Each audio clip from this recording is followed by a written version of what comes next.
root beer versus airsoft guns. Let's see how it does. Find a random barrel in your yard. It'll work.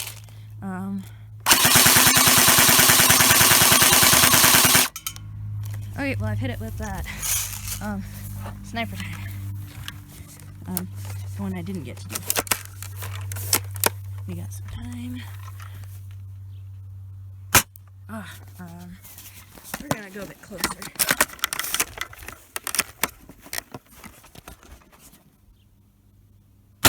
Whoa! That was explosive.